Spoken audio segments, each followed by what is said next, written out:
Good evening, my honeybees. Today is February 10th, 2022.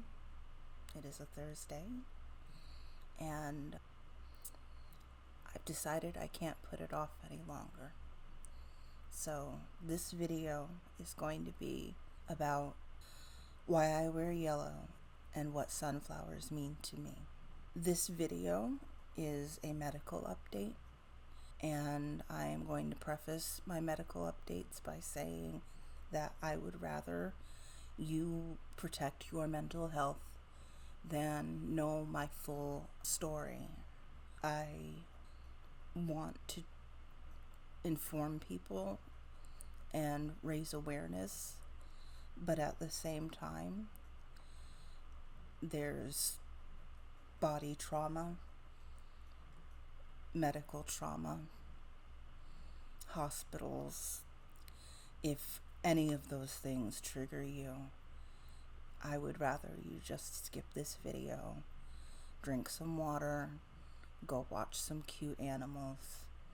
I understand. All you need to know is that I have cancer and that it's currently stable. So with that said, I am going to direct my attention to the people who are going to stick around and start telling them my story now. It is late May 2019. I am getting home. It is early in the morning, and I am returning from my night job where my hours were 11 p.m. to 7 a.m.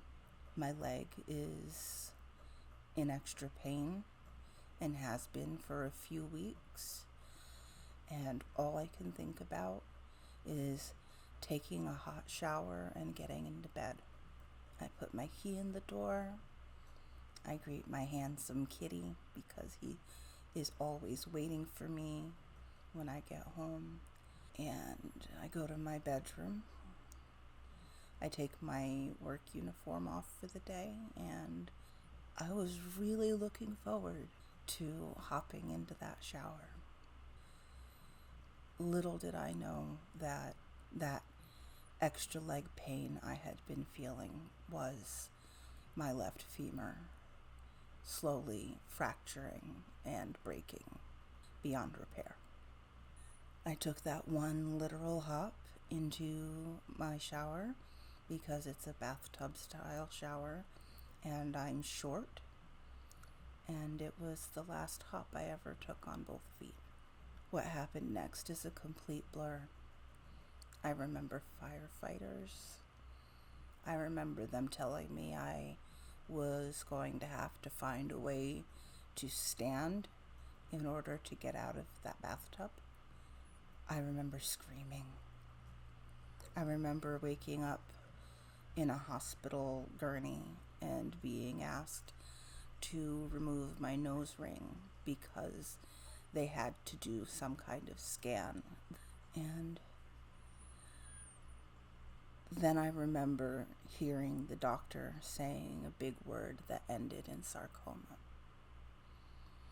And I didn't know what the big word was, but I did know that sarcoma meant cancer. I remember being scared. I remember them telling me there was little to no chance my leg would ever heal fully. So they told me they were going to put it in a sturdy splint to immobilize it, and that I should try to avoid putting more than 25 pounds of weight on it ever again. Chondrosarcoma is a type of bone cancer that develops in the cartilage cells and then attacks from there. It had attacked my leg, and it was trying to make its way up my pelvis. I also have a sizable mass on my back that presses into my left lung, and they were worried about it creeping up my spine and into my brain. for the next 4 to 5 months, it was the worst time I've had in my entire life.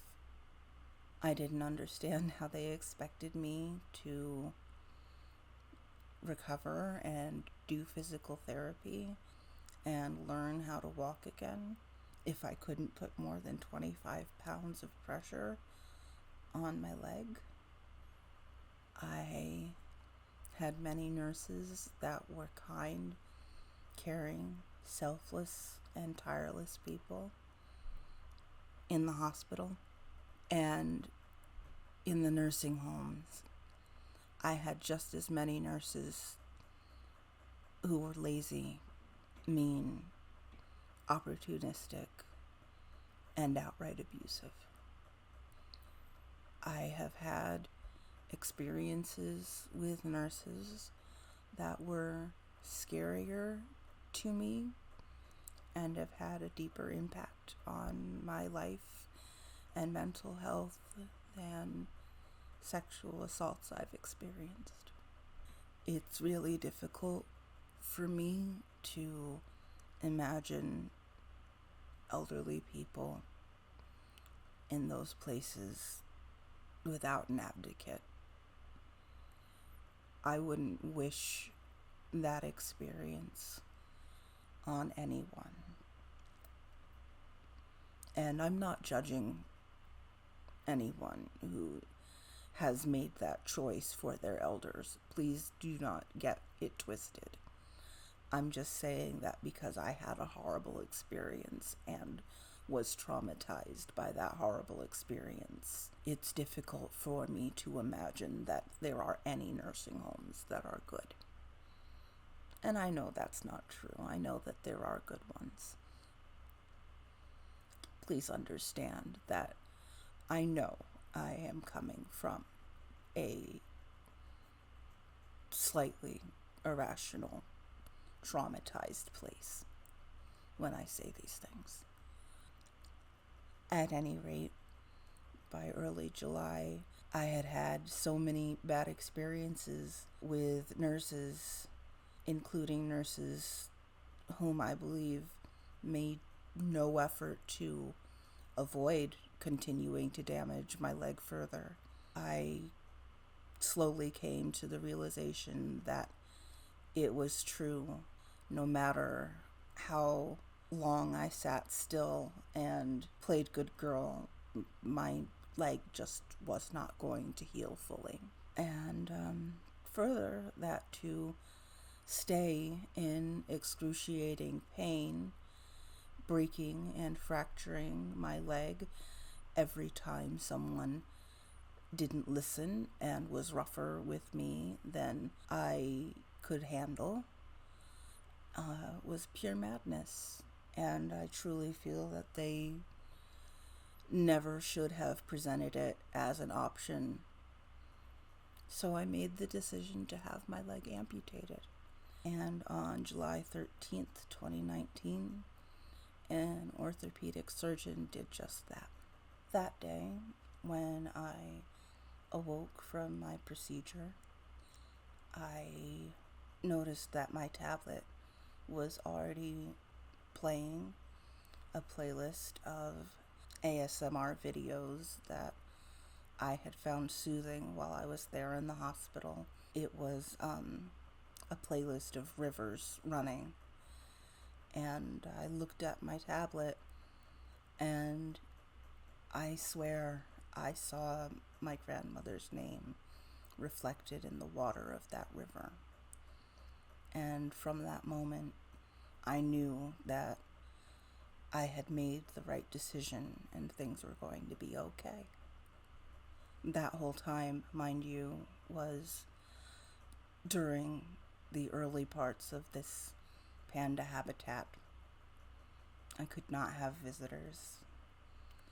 When they cheated and let me have visitors, it was like I was a prisoner behind glass or a drive-through hospital patient, because my family would park their car outside the window of my room, and we would try to talk through the window. I couldn't order food, and if I could, the rules were changing every other day.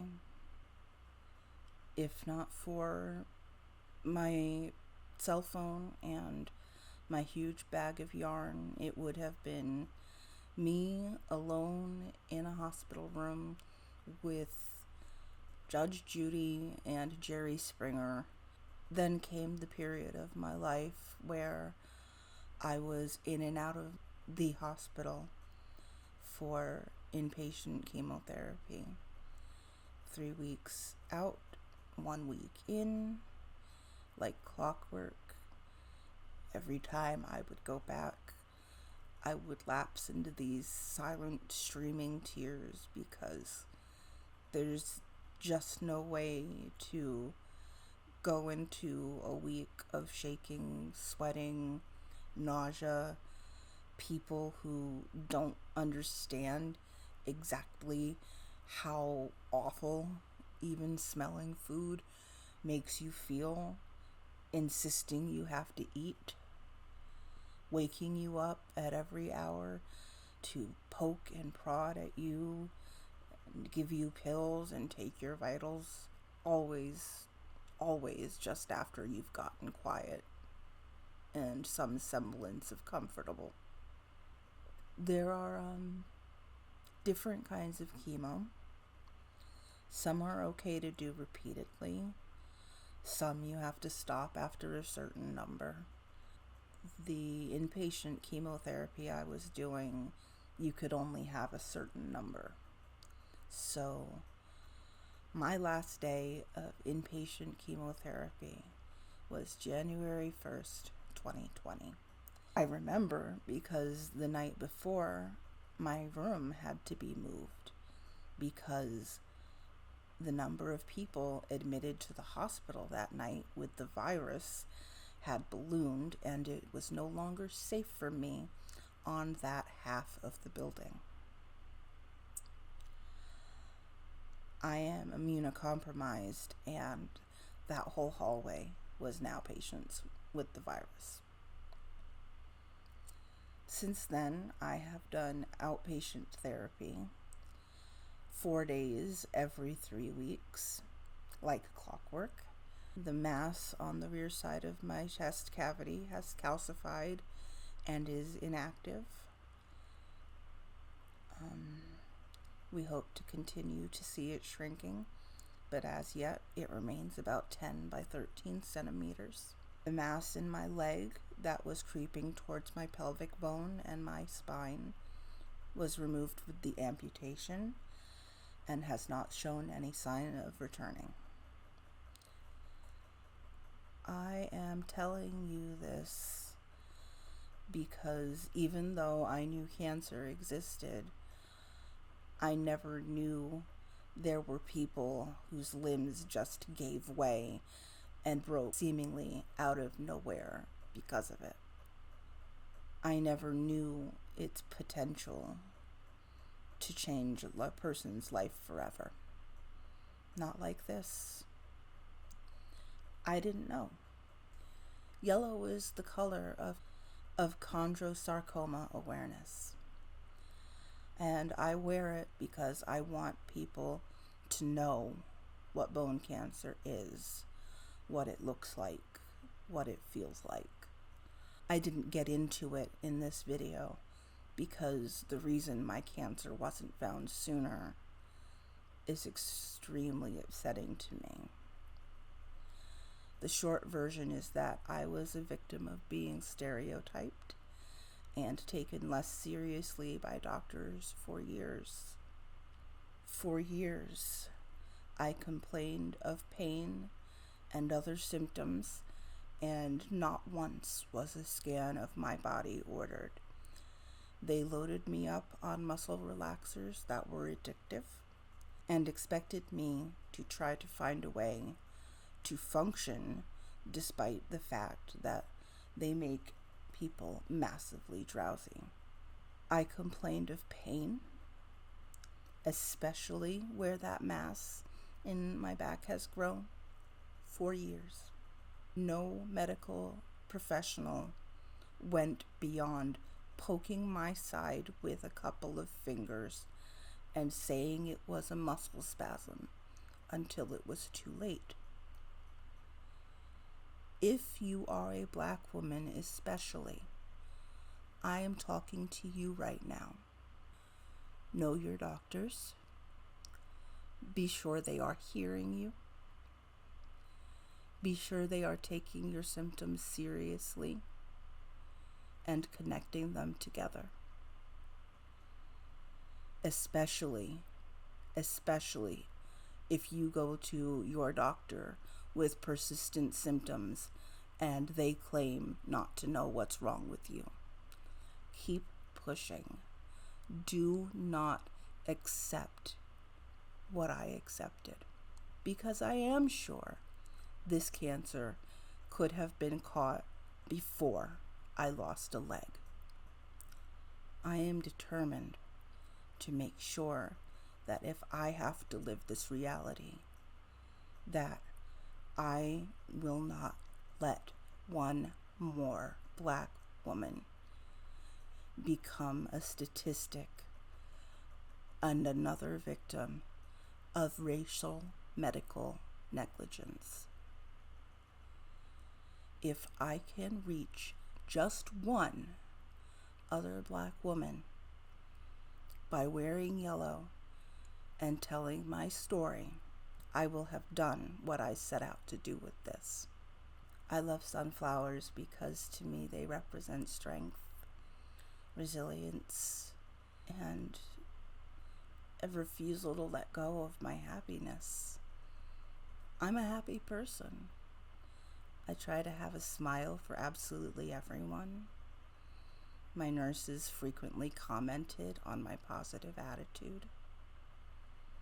I refuse to let this beat me or steal 1 ounce of my remaining happiness from my life. I have gotten to the point in my life where I need to move forward, adapt, change, try new things, and discard what isn't working for me.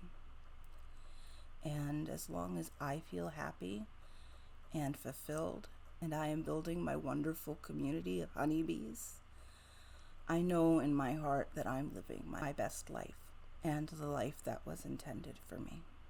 There are so many things I have done in the past 2 years that I would have put off or been afraid to do, and I refuse to let any more chances slip away because life is short. We have to love who we can and bring our light into their lives while we can. I wear yellow for all my other cancer warriors, the ones who've lost a limb, the ones who are in constant pain with a pathological break or fracture, the ones who have already passed. I wear sunflowers because they remind me I can endure with a positive attitude and a smile on my face. I'm not telling you this because I want pity or because I'm in need of charitable assistance. I am quite blessed to say that I don't need help with my medical bills. I'm not struggling. I'm living within my means safely and securely. There's no GoFundMe. I'm not asking you to buy anything. This is just me saying, listen to your body. Insist that your doctor takes you seriously. Do not let a medical professional decide that it's okay for you to have a subpar quality of life. The people who are charged with the care of your body shouldn't be okay with that. You deserve the best medical care you can possibly get. You deserve someone who will fully investigate what is causing your symptoms. You deserve more than completely altering your entire life because your doctors didn't do better when they had the chance. And so do I. And every day I live with the fact that I accepted less than that, and that I was okay with a doctor who was throwing addictive pain pills my way instead of investigating the source of my pain. I accepted that. And now I have one leg. If you have made it all the way to the end of this video, I offer you my immense gratitude and thanks. I want you to take care of yourself and traverse your blessed path peacefully and with good fortune. I love you. Bye, honeybees.